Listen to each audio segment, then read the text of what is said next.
Bonjour à tous, heureux de vous retrouver sur le plateau de Paris Turf TV pour votre quotidienne reçue 5 sur 5, l'émission du Quintet Plus et du Top 5. Pour m'accompagner aujourd'hui, j'ai le plaisir de recevoir Emmanuel Ballot. Bonjour Emmanuel. Bonjour Philippe, bonjour tout le monde. Emmanuel, direction le Mont-Saint-Michel pour la 10e étape du GNT ce mercredi. 3250 mètres, un recul de 25 mètres à 295 000 euros. Il y aurait pu avoir un recul de 50 mètres à 528 000 euros. Il n'y en aura pas, on va rester avec les 25 mètres. Une belle affiche. Oui, un beau plateau. Un beau plateau. Les concurrents qui sont intéressés par le général sont en grande majorité, ils sont là. On a un beau plateau parce que tant au premier qu'au second échelon, il y a de la qualité. Le scénario de course va être important. Une chose est sûre, c'est le cas dans toutes les étapes du GNT depuis plusieurs saisons. Ça va rouler parce que les étapes du GNT, ce sont de vraies courses. C'est clair. On regarde votre sélection tout de suite, Emmanuel. On y va au féminin avec le 8 Vacat Monnaie devant le 14 Ultinka Céloise, le 16 Ultimate du Rib, le 12 Topaz Jeff, ensuite le 17 Tiger d'Hanover, le 5 Tiburce de Brion, le 6 Ustar de Vandel et le 9 Visconti. Allez, on rebondit avec votre favorite, le numéro 8 Vacat Monnaie, qui n'a plus à faire ses preuves à ce niveau. Comme l'atteste sa deuxième place acquise, c'était dans le prix Guilux l'hiver dernier à Vincennes. Une performance qui lui confère une première chance ici, surtout qu'elle tourne bien à droite. Ouais, de toute façon, je vais faire simple. Pour moi, elle est déclassée, Vacat Monnaie. Si Jean-Philippe Dubois met le réveil à l'heure et s'il est intéressé par la course, parce qu'on ne sait jamais avec Jean-Philippe s'il va entre guillemets rouler ou pas, mais si Jean-Philippe Dubois fait le jeu, s'il joue le jeu, il y aura Vacat Monnaie et les autres, elle est déclassée. En plus de ça, il y a les vieux sur sa route, une 7 ans contre ses aînés, elle part devant. C'est clair. L'hiver dernier, je ne sais pas si c'était sur cette course-là, je ne crois pas, elle battait une Tika Céloise à poteau égal. Pour moi, il y a Vacat Monnaie et les autres, en qualité pure, je parle. C'est clair.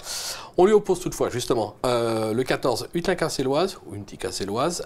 3 tentatives cette année dans le JNT et déjà 2 succès, dont celui acquis à Reims, c'était en juin dernier.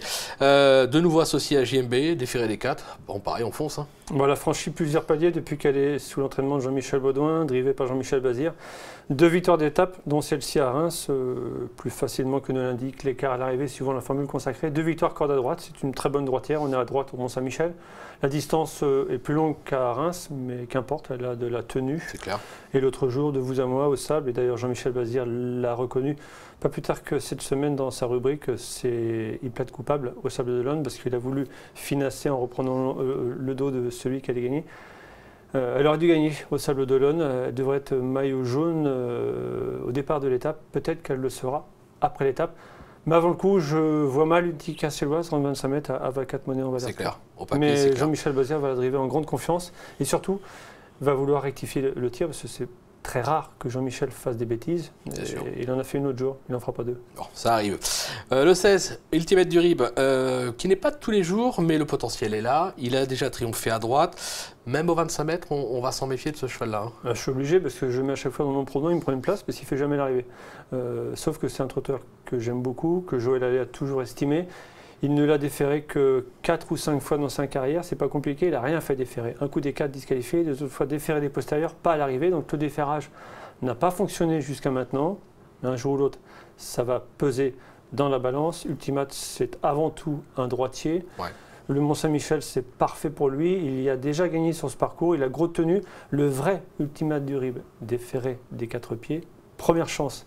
Dès lors, je vous invite à le racheter une dernière fois. Allez, une dernière fois. Après, j'arrête. S'il ne fait pas l'arrivée là, Ultimate du Rib, plus jamais, vous le verrez, plus jamais j'en parlerai. Ça, c'est noté, c'est enregistré. Le 12, Topaz Chef, elle collectionne les accessibles dans ce GNT 2016, elle en compte 4, avec notamment une 2e place dans l'étape vichysoise en juin dernier. On va le voir, c'est superbe. Là, elle disparaît de l'écran. Elle va disparaître de l'écran et elle va finir comme une balle. Voilà, c'est la mire.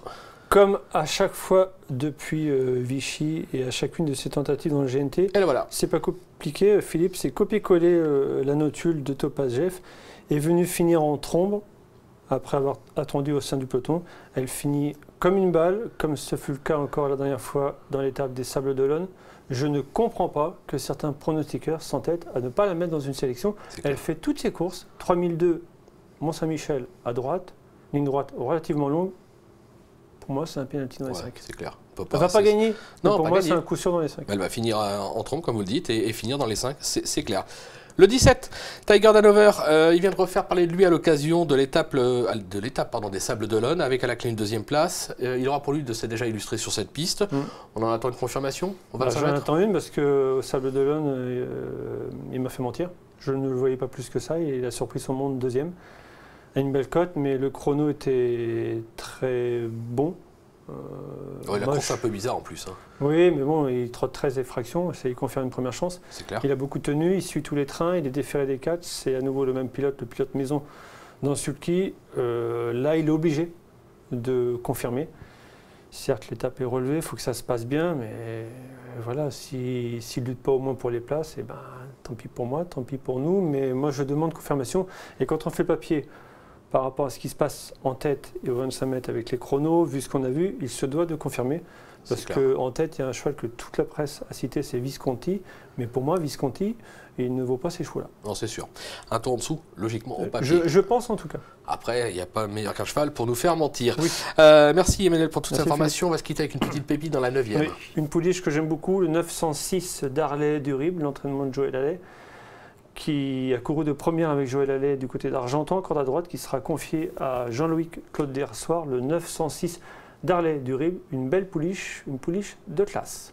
C'est fait, c'est dit. Merci Emmanuel, merci à vous de nous avoir suivis. Bonjour à tous et à très vite sur le plateau. Au revoir. Au revoir.